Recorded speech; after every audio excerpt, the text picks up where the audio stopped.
parce qu'elle pose question à toute conscience humaine, ne devrait être décidée que par la voie du référendum. La télévision quitte le domaine du laboratoire et entre dans le stade des réalisations pratiques. Today, in the world of freedom,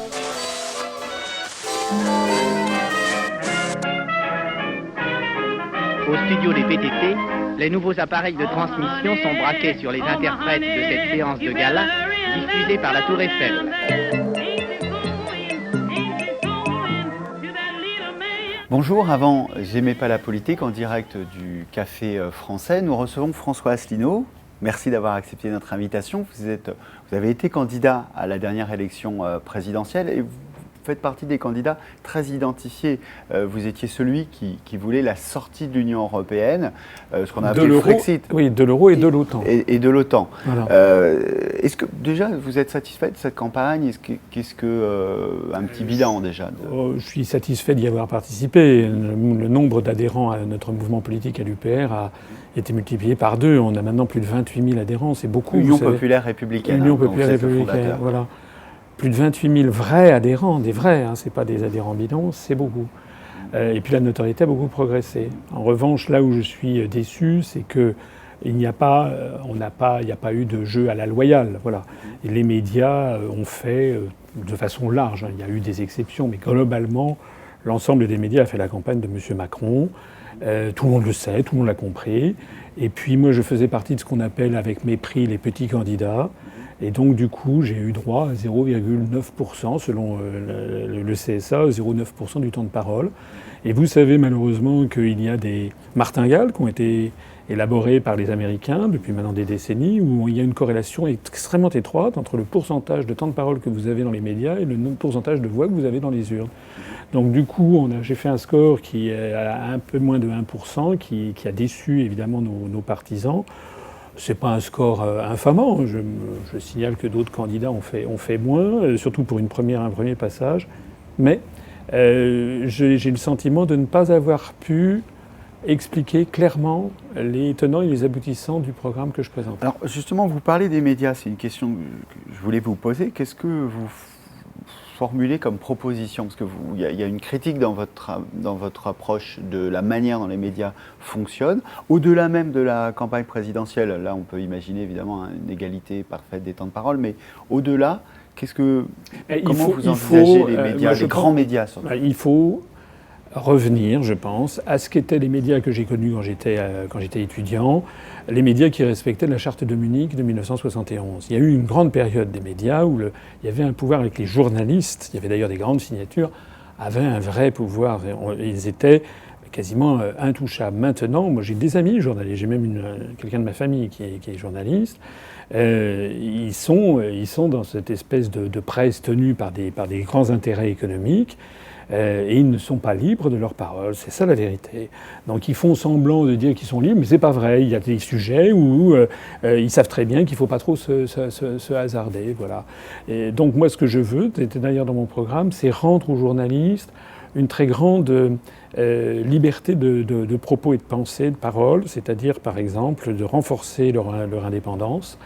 Et puis également de renforcer l'indépendance des grands médias vis-à-vis des pouvoirs de l'argent. C'est pas normal l'hyperconcentration des pouvoirs de l'argent, des médias dans le pouvoir de l'argent. On est dans la même, un peu, je sais que les gens vont critiquer, mais on est un peu dans la même situation de ce qui s'était passé à la Libération, où il y avait eu justement des lois sur la presse et qui avaient justement voulu lutter contre le pouvoir de l'argent dans les médias. Donc HEC, l'ENA, vous avez eu une carrière très longue d'inspecteur des finances, vous avez travaillé dans plusieurs cabinets ministériels, donc certains diraient issus du système. Et vous vous engagez comme un candidat qui apparaît à beaucoup comme anti-système. Qu'est-ce qui se passe? Comment vous vous dites, tiens, je vais me présenter aux élections et je vais essayer de remettre en cause ce que j'ai vu, le fonctionnement, la manière dont les institutions fonctionnent? Oui, parce que en fait, vous savez, je crois que c'est Oscar Wilde qui disait en fait la vie n'est qu'une longue désillusion. Moi, quand j'ai préparé le concours de l'ENA, j'ai un peu honte de le dire, ça paraît presque ringard, mais c'était pour défendre mon pays. J'aime l'État, l'idée de l'État, j'aime la politique. J'aime la politique au sens noble, j'aime l'histoire, j'ai préparé l'ENA après avoir passé 1 an et demi au Japon, pays que j'ai adoré, et j'avais envie de sortir au ministère des Affaires étrangères pour devenir diplomate. Mon rêve, c'était de devenir un jour ambassadeur de France au Japon. Vous parlez japonais d'ailleurs. Et en fait, bon, je suis sorti deuxième, donc j'ai pu prendre ce qu'on prend en général, c'est un grand corps de l'État, donc j'ai pris l'inspection générale des finances, ce que d'ailleurs je n'ai pas du tout regretté. Mais ce que j'ai découvert petit à petit en grimpant dans la hiérarchie, c'est que les grandes valeurs sur lesquelles j'ai été élevé, c'est-à-dire d'abord la recherche de la vérité, de l'honnêteté, pas seulement l'honnêteté en termes d'argent, mais l'honnêteté intellectuelle, l'honnêteté fondamentalement aller au fond des choses, comme disait De Gaulle, hein, c'est-à-dire essayer de présenter à un ministre dans le secret d'un cabinet, voilà les problèmes, voilà ce qui ne va pas. Et j'ai découvert que ça, en fait, c'était pas ce qui était recherché. Et en fait, j'ai découvert qu'on était dans une espèce de jeu de dupes, de mensonges permanents. Voilà. Et comme j'ai été en cabinet ministériel, je disais des choses que les ministres que j'ai servis trouvaient tout à fait pertinents, intelligents, ils m'adoraient, ils m'aimaient bien en tout cas. Et puis, ils faisaient le contraire. Et donc, ce que j'ai découvert, c'est qu'il y a une espèce de chape de plomb, pour ce qu'on certains appelleraient la pensée unique, c'est qu'en France, il y a aujourd'hui des choses que l'on n'a pas le droit de dire. Voilà. Par exemple, je vois très souvent des gens qui remettent... vous savez que moi, l'un de mes sujets essentiels, c'est l'Europe. Mais pourquoi ? Parce que j'ai découvert que toutes les grandes décisions sont prises au niveau européen et que les Français ont été dépossédés de leur démocratie. Donc, moi, j'ai découvert que dire ça, c'était aussitôt faire preuve d'être catégorisé. Si on n'est pas pour la construction, on ne peut pas ne pas être pour la construction européenne. Sur l'Europe, ce qui est intéressant, c'est que vous critiquez l'Europe en disant que c'est quelque chose qui enfreint notre démocratie, mais également la dimension culturelle. C'est-à-dire vous avez expliqué par exemple que l'Union européenne telle qu'elle existe, je crois que vous utilisez le terme d'apartheid blanc en disant, par exemple, français, nous avons peut-être plus de liens avec le Maghreb et le Sénégal qu'avec la Lituanie. Est-ce que, par exemple, vous envisageriez, pour le coup, une union afro-française? Vous pensez que ça serait plus proche de notre histoire, de notre... Je crois que la construction... Enfin, j'en suis sûr. La construction européenne, en fait, c'est très ringard. C'est un vieux fantasme.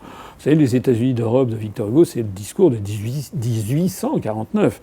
Et si vous faites de l'archéologie sur l'Union européenne, sur la construction européenne, vous remontez à Dante, vous remontez au XIIIe siècle. C'est une espèce de principe de chrétienté universelle qui veut s'imposer au monde. Or, dans le monde d'aujourd'hui, c'est plus comme ça que les choses se passent. Dans le monde d'aujourd'hui, c'est un monde où tout le monde est en contact avec tout le monde. C'est l'intrication des peuples et des civilisations. Et dans ces conditions, je crois qu'il est absurde de vouloir fixer de façon autoritaire, dogmatique, un périmètre d'intérêt. La France, elle a des intérêts avec l'Allemagne, mais elle a des intérêts souvent beaucoup plus importants avec l'Algérie, la Tunisie, Haïti, le Vietnam, mais aussi le Japon, mais aussi le Brésil. Donc, ce que je pense, c'est qu'il faudrait dynamiser la francophonie. Et pourquoi la francophonie ? Parce que la langue maternelle, c'est quand même l'essentiel. Alors, 4 petites questions pour terminer. Le personnage ou l'événement de l'histoire qui est pour vous le plus marquant de l'histoire de France ou du monde? Un événement. Alors, c'est toujours un peu difficile à faire un choix parce que les choix sont phénoménaux. Sans être trop original, je dirais quand même que je dirais l'appel du 10 juin 40. Voilà, c'est-à-dire quelqu'un comme De Gaulle qui a été au gouvernement, qui est un militaire, qui rentre en rébellion, qui va d'ailleurs être condamné à mort par contumace à 2 reprises, pour faire prévaloir ce qu'il pense être juste par rapport aux événements du moment et par rapport à ce que lui dit son propre gouvernement. C'est ça qui est extraordinaire, et se fondant sur 2000 ans d'histoire de France. Voilà. C'est l'idée que l'histoire et ses récurrences sont plus fortes que les conjonctures du moment. Quelque chose qui existait à l'époque, qui n'existe plus aujourd'hui et que vous regrettez? Je dirais je parlais d'insouciance tout à l'heure, je dirais la vie privée, l'anonymat. Il y a quelque chose de terrifiant dans le monde d'aujourd'hui, c'est ce que Edward Snowden a d'ailleurs signalé, c'est qu'on va vers un monde où il n'y a plus de vie privée. C'est que vous êtes pisté partout. Un monde de transparence. Voilà. Mais non, puis maintenant, vous avez, par les moyens de paiement, par Internet, par le GPS, par ci, par ça, dans les années, pendant 2000 ans, pendant 3000 ans, 5000 ans, lorsque quelqu'un d'un seul coup voulait plus qu'on entende parler de lui, voulait couper les ponts par exemple, pendant un mois, il partait, on ne savait pas où, on ne savait pas où. Mais maintenant, c'est plus possible. Et on va vers un univers, je crains, où on puisse bientôt savoir tout sur tout, vos idées politiques, votre compte en banque, où est-ce que vous êtes allé, ce que vous mangez, ce que vous avez acheté, c'est effrayant. C'est d'ailleurs la raison pour laquelle, dans le programme que j'avais présenté, il y a l'idée d'une saisine au niveau planétaire, dans le cadre de l'Organisation des Nations Unies, de l'interdiction du puçage des êtres humains par des puces RFID. Quand j'ai dit ça il y a 6-7 ans, les gens m'ont dit que j'étais un peu... Maintenant on y est, il y a de plus en plus d'entreprises qui essaient. Et puis vous savez, moi j'ai donné des cours de futurologie en grande école. Ce qui est important, c'est ce qu'on appelle les faits porteurs d'avenir. Quand vous voyez qu'en Australie, en Belgique, aux États-Unis, en France, on a des entreprises qui commencent à proposer à leur personnel de l'inclusion de puces RFID, je dis là, il faut vraiment tirer la sonnette d'alarme parce que c'est un univers pire, bien pire que 1984 d'Orwell qui est en train d'arriver. Alors l'inverse, quelque chose qui existe aujourd'hui et dont vous ne pourriez pas vous passer, quelque chose de qui existe aujourd'hui et dont je ne pourrais pas me passer. Je vais vous paraître paradoxal, mais c'est un petit peu la même chose, c'est-à-dire Internet. Honnêtement, c'est comme la langue d'Ésope, vous savez, c'est la pire et la meilleure des choses. Internet, c'est la pire des choses lorsque je vois que souvent ça détruit la vie de famille, ça isole les gens derrière leur écran, ça bouffe le temps, il n'y a plus de loisirs, il n'y a plus d'insouciance. Ça, c'est les aspects négatifs. Les aspects positifs, c'est un accès phénoménal à la connaissance et la capacité de trouver tout de suite ce que l'on veut partout. C'est en termes de... il y a quelque chose de fulgurant et puis on ne reviendra pas derrière. Précisément, vous parlez de connaissances.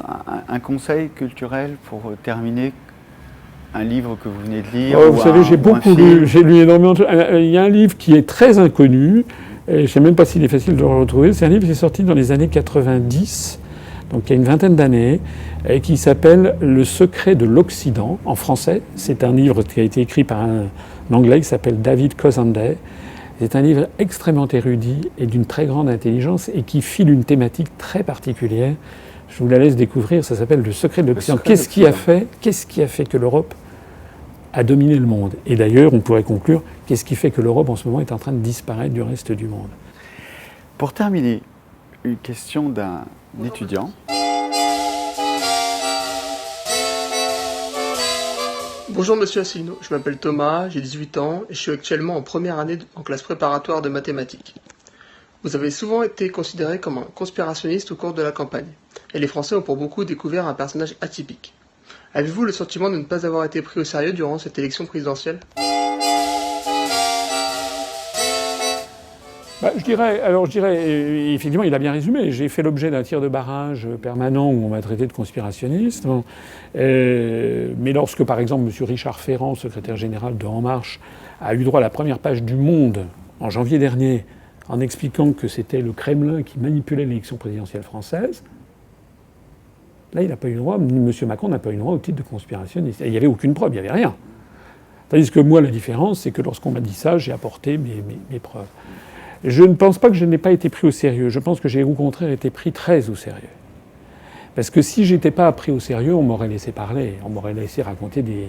Je revisionnais, là, il y a quelques jours, le grand débat qui a eu lieu, vous savez, le 4 avril avec BFM TV et CNews, où il y avait les 11 candidats. Revisionnez-le, j'ai pas à rougir, hein. J'étais le seul à dire ce qui est en train de se passer. François Asselineau, merci beaucoup d'avoir accepté notre invitation. Nous étions en direct du Café Français. À très bientôt. Parce qu'elle pose question à toute conscience humaine, ne devrait être décidée que par la voie du référendum. La télévision quitte le domaine du laboratoire et entre dans le stade des réalisations pratiques. Today, in the world of freedom,